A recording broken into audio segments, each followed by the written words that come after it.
Thank you for tuning into the Pre-Patch Podcast, and check out these patch notes. Next category is the best action adventure game. This is for the best action adventure game combining combat with traversal and puzzle solving. The nominees were A Plague Tale Requiem, God of War Ragnarok, Horizon Forbidden West, Stray, and Tunic.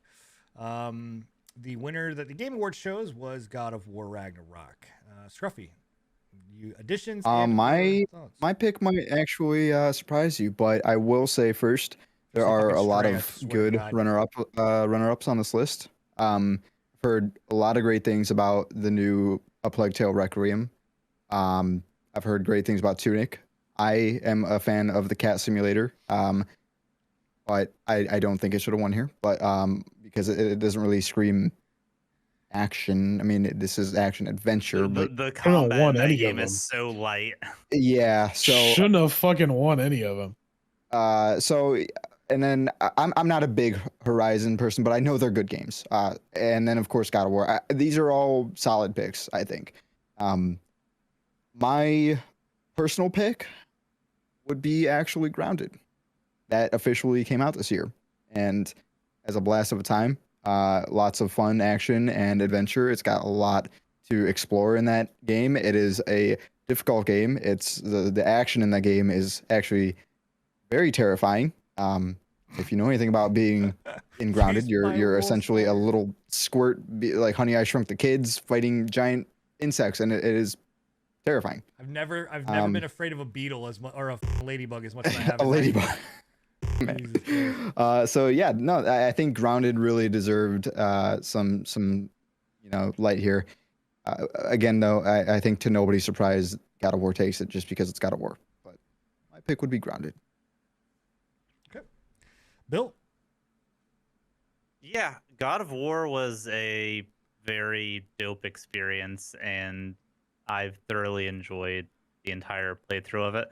My only issue with it being in this category is that game openly solves the puzzles for you if you're not faster than 15 seconds on solving the puzzle. But no, God of War makes a lot of sense. I don't think Stray should be on this list because it literally has the most simplistic fighting system ever. You just shine a light on some bugs and they pop. I would have rather seen Ghostwire Tokyo on this list. I think it's criminally underrated as a game. So, have you played it? No, but I've watched people play it, and it is something that I plan on picking up whenever it goes on sale next time, just because it's really interesting, man. There's some unique puzzles and stuff to it. So, criminally underrated. I also think Bayonetta 3 could have probably been on this list and done pretty well, but it released too late. It'll be on next year. Guaranteed. Yeah, but I don't. Stray's a weird one for this list. Adventure, yes. Action adventure. So your choice is. I think God of War is the proper choice for this. I think they did the action adventure. Like, this is the action adventure game. Cool. All right. With a honorable mention for Ghostwire Tokyo. Enigma, what you got for us, bud?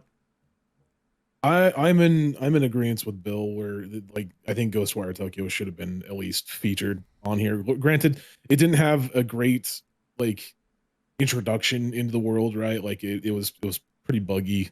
People were not too happy with the actual gameplay and everything like that. But I think like when it comes down to action adventure, that screams more action adventure to me than Stray does. I also think that if you want to look at it like action adventure, I think that Elden Ring should have won on here as well. Granted, you can say it's not an action adventure. I think it was an action adventure. Fair enough. I could see, yeah, I think that's fair.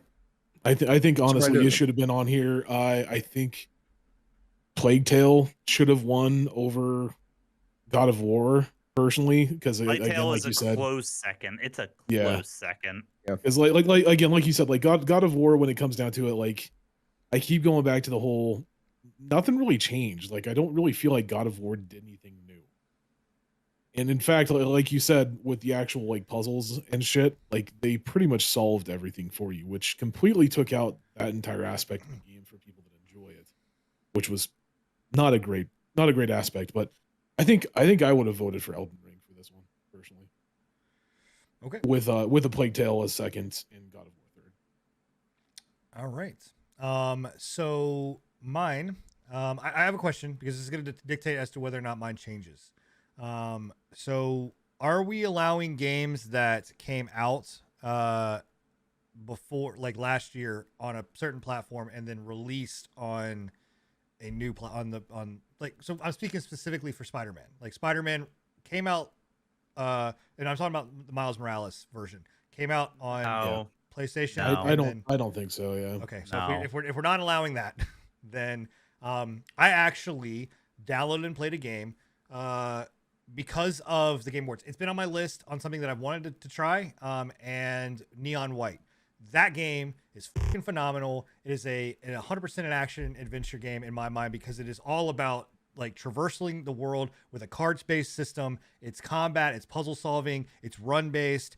It is a just amazing game that came out of complete nowhere. Like I saw it was on my wish list. I was like, nah, and then I decided to jump in and get it because I saw it on last night during the Game Awards.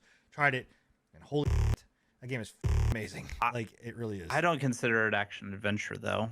Like I agree with you that it is an amazing game, but whenever I think of like adventure, I think more exploratory. Free roam kind of. Whereas that's more of a like trials based. I don't know. Like I think it's an action adventure. Like you're still exploring, you're still doing puzzles, everything like that. Like it doesn't mean that it has to be an open world to me personally. I understand where you're coming from, but yeah, and I'm not even meaning like open world in general, but I'm just thinking like it's like each level is basically a race. It is. It seems it's a time trial game, but they wrap a story in it, which is really good. The whole game, like if I'm going based off what I'm seeing here, right? Like the wait. You like the story I of actually that enjoyed, game, but you so won't watch an anime. Wow. What? So far, the story's man. been really good. I've been enjoying it. Don't hate on me. Wow, dude. And so, it is a puzzle solving game. And I knew that this was gonna. Wait. Before we move on, is the story required? No, you don't. I mean, you don't have to pay attention. I mean, yes, it's forced upon you, but like, it's at least it's more interesting than a dating sim like in my Marvel game. There's so much cringe in that. Oh my god. I'm not saying there's not. I'm just saying it's okay. It's an enjoyable experience. It's an adventure. It's an action game in my mind because again, the whole game is about combining specific like it did something that when you look at it from its core and outside, you're like, there's like I don't understand how this works. Like combining the card system with a time trial run with combat with like how you fight, and it does it very well. And so for me, it's also a dating sim. Neon White, it's light on the dating sim, so it's not. I think we found something out about Sin recently, God. and that's that he likes playing dating sims. I think that's yes, that's it. with that's stories. his guilty pleasure. Just so Yeah. we're clear, if you've never heard of this game, it's basically an anime-based game with some hella cringy dialogue. Like one of the chicks in this game is complimenting the main character, and she's like, "Yes, you're the good kind, the kind that will catch a girl spit in his mouth." Oh wow! That is a line. This is the game. Wait, is this the same game that you have to press like a button to hold hands, or is that a different game? That is a different game. Sin's gonna play that one too. Though. I genuinely think that we have found something out about Sin. He likes dating sims, and he's kind of a furry. No, I am not. You should go play Neon White. It's a fucking good game. I don't know. Those Sonic OCs are saying something different. Yeah, man. I think he's kind of a furry, man. Yeah. This is you guys wonder, like literally, chat. The world wonders why I am the way I am. Why I am so angry 24/7. It's because everybody in my life just pokes and pokes and pokes. God, man. For fuck's sake, it's a good game. So best action. I agree. I agree with The you. game's amazing. Yeah. Best action adventure game. And by the way, out of all these, it's one of the cheapest that you can buy. So I'm just saying. Best action adventure game. The Game Awards chose God of War Ragnarok. Scruffy chose grounded. That's right. You can see what happens. I had everything lined. I was like, cool. I know everybody's categories. You guys got me all pissed off. Now I can't. He got all flustered talking about the furry. I'm exposed. So Bill's was God of War Ragnarok with a honorable mention for Ghostwire Tokyo. Enigma's was Elden Ring with an Plague's Tale Requiem of the God of War Ragnarok, correct? And you also are saying that Ghostwire Tokyo should have been on here, correct? Ghostwire Tokyo should have been on here. I think God of War came in third. Plague Tale came in second. I think what's it called? Elden Ring. Elden Ring should have won, and honorable mention to Bannerlord 2. So Bannerlord 2 is not an action adventure game. You never brought up that was the last one. I'm sorry. That was role playing. Yeah, it was my bad. My bad. I was flustered that you're a furry. I'm sorry. Oh my God. And my choice was I found something out about sin. This is why you guys watch this podcast. Yeah, this right here. Thank you for checking out the patch notes. If you enjoyed this small selection from our podcast, come join us every Thursday at 10:30 p.m. Eastern for the full unfiltered pre-patch podcast. And check out our past shows on anchor.fm/prepatch podcast.